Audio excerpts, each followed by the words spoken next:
जी अस्सलाम वालेकुम दोस्तों। जो आज की हमारी वीडियो है ये उर्दू कैलीग्राफी उर्दू खताती पर होगी और इसमें मैं कपड़े का एक बैनर लिखूंगा वाटर कलर्स की मदद से।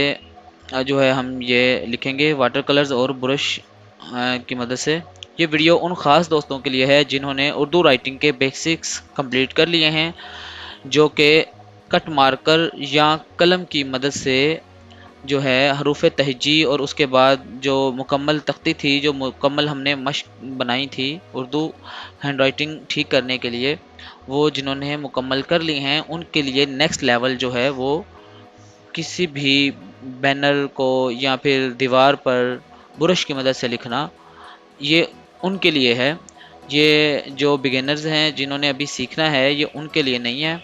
अगर आप लोग अभी नए हैं इस चैनल पर और पहली बार ये वीडियो देख रहे हैं और आपने बेसिक्स अभी सीखे नहीं हैं तो आप लोगों को इसकी जो है वीडियो को देखने का फ़ायदा बिल्कुल नहीं। आपको चाहिए कि आप पहले बेसिक्स वाली जो वीडियोस थी वो आप देखें, उनकी प्रैक्टिस करें, उनको अच्छे तरीके से सीखें, उसके बाद जो है ब्रश की मदद से लिखना सीखें और इसको देखें ताकि आप लोग बोर नहीं हों। आप लोग जब लिखें तो आप लोगों से बेहतर लिखा जाए और आप लोगों को कभी प्रॉब्लम ना हो।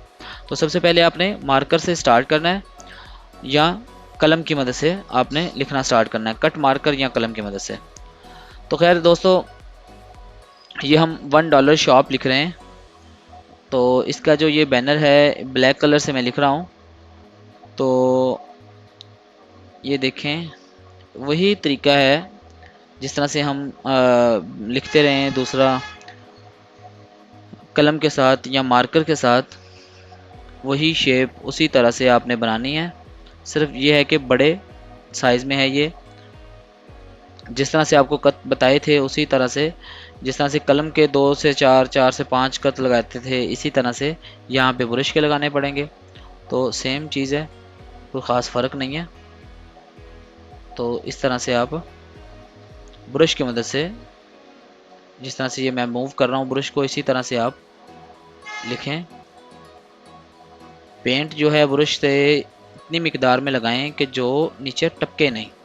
ये देखें, ब्रश को आपने जब पेंट में भगोना है उसके बाद किनारों पे इस तरह से साफ़ करके, यानी कि एक जो आपको मतलूबा जो थोड़ा सा एक पेंट चाहिए जितने से आपने लिखना है उतनी मिकदार में आप पेंट लें ताकि पेंट जब आप बैनर पे या दीवार पे लगाएं तो वो नीचे टपके नहीं, ख़राब ना हो। तो ये हमने $1 शॉप लिखा है। इसकी 3 आइटम है तो वो हम यहाँ पे मेंशन करेंगे अलग-अलग कलर्स में। सबसे पहले मैं सब्ज़ कलर में लिखूँगा स्टेशनरी। स्टेशनरी, ये इस तरह से ब्रश की मदद से ये चीज़ स्टेशनरी,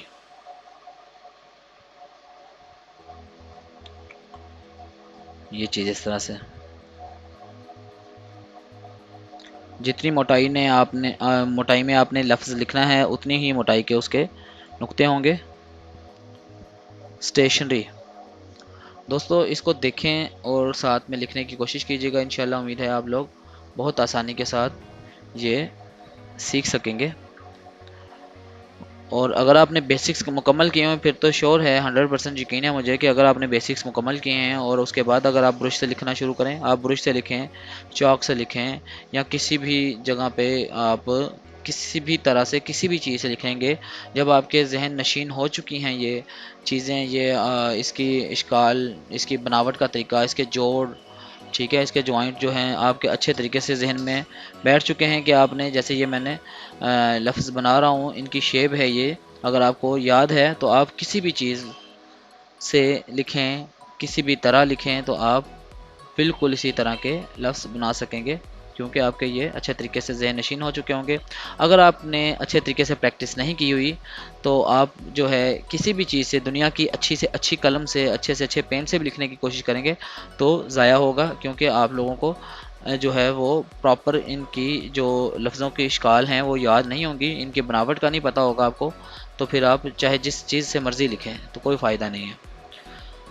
दोस्तों, ये वाटर कलर्स जो हैं बैनर्स लिखने वाले, मैं इनसे लिख रहा हूँ। अक्सर आपने देखी होंगी दूसरी वीडियोस जिन पे मैं पेपर पे लिखता हूँ तो उनमें भी हमने यही कलर यूज़ किए होते हैं। अगर आपके पास ये कलर्स नहीं है तो आप किसी आर्ट वाली शॉप से, जहाँ से पेंटिंग का सामान मिलता है, वहाँ से ले सकते हैं, या इसके अलावा किसी पेंटर की शॉप पे जाकर उनसे ये बैनर लिखने वाले वाटर कलर आप ले सकते हैं। इनसे आप तख्ती लिख सकते हैं, इनसे आप कॉपी के पेपर पर अपनी जो है प्रैक्टिस कर सकते हैं, या कपड़े का बैनर लिख सकते हैं, या दीवार पे लिख सकते हैं। ये कलर्स बहुत अच्छे हैं, ये आप किसी भी पेंटर की दुकान से हासिल कर सकते हैं। बारीक ब्रश की मदद से नंबर लिख रहा हूँ मैं इनका, बहुत आसान है ये। इसी तरह से ब्रश को घुमाकर उसके हिसाब से ये नंबर लिखते हैं हम। इसके बाद हम इन जो ऊपर हमने लफ्ज़ लिखे हैं इनको हाईलाइट करेंगे, इनको शेडोज़ देंगे प्रॉपर मुख्तलिफ डिफरेंट कलर्स में। तो ये बारीक ब्रश की मदद से फिरदौस मार्केट,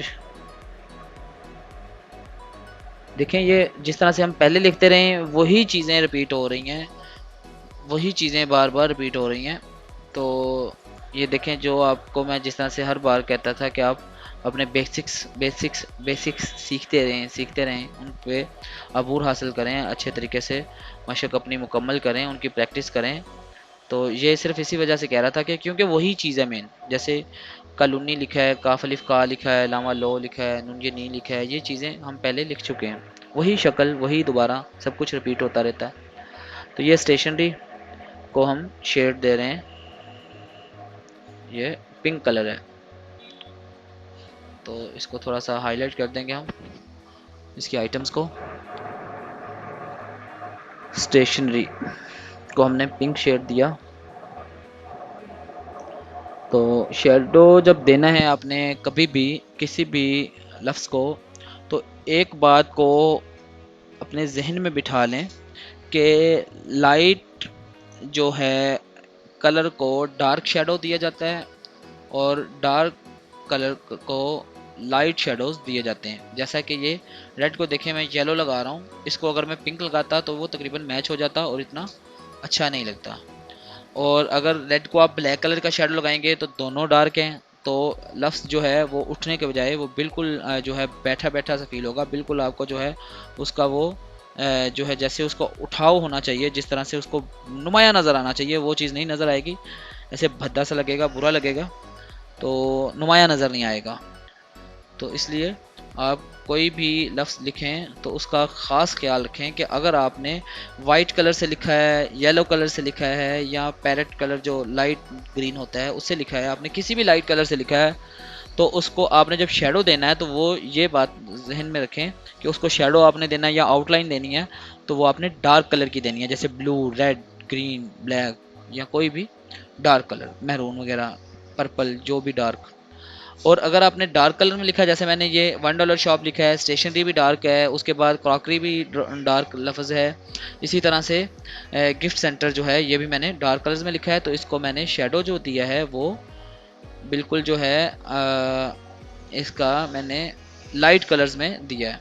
तो दोस्तों ये जो बैनर्स लिख रहा हूँ कपड़े के, इनमें आप देखेंगे ये मैंने एक नहीं दो तीन जो हैं वो एक दफ़ा दीवार पर लगाए हैं कीलों की मदद से, और उसके साथ ही मैंने जो है ये पहला बैनर लिखा है, और पहला बैनर जैसे ही मैं उतारूंगा इसके नीचे वो छप चुका है। तो इस तरह से आप मुख्तलिफ बैनर्स ज़्यादा से ज़्यादा जो है वो आराम से, यानी कि 5 बैनर एक बार ही लगाकर, और उनको बहुत आसानी के साथ पहला लिखेंगे, उसके बाद दूसरा लिखेंगे, तो इसी तरह से तीसरा लिखेंगे, यानी कि वो छप जाएगी राइटिंग। आपको बार बार उसकी ड्राइंग नहीं करनी पड़ेगी, उसके ऊपर आपको ज़्यादा टेंशन नहीं होगी, यानी कि ज़्यादा टाइम भी आपका वेस्ट नहीं होगा। तो इस तरह से आप ये बैनर लिख कर जो है बहुत आसानी के साथ, इस तरह से आप बहुत आसानी के साथ खुद बैनर लिख सकते हैं। तो ठीक है दोस्तों, अगर आपको ये वीडियो पसंद आई है और आप मज़ीद इस तरह की वीडियोस देखना चाहते हैं, अपनी हैंड राइटिंग को दुरुस्त करना चाहते हैं, तो आप मेरे चैनल को सब्सक्राइब करें, ताकि जैसे ही मैं कोई वीडियो नई पोस्ट करूं तो वो आपको मिलती रहे। और सब्सक्राइब करने के साथ साथ बेल आइकन पर क्लिक ज़रूर करें, ताकि आपको बाकायदा वक्त पर नोटिफिकेशंस वीडियोस के मिलते रहें। ठीक है दोस्तों, मिलते हैं अगली वीडियो में, तब तक के लिए अपना बहुत सारा ख्याल रखिएगा, दुआ में याद रखिएगा। अल्लाह हाफिज़।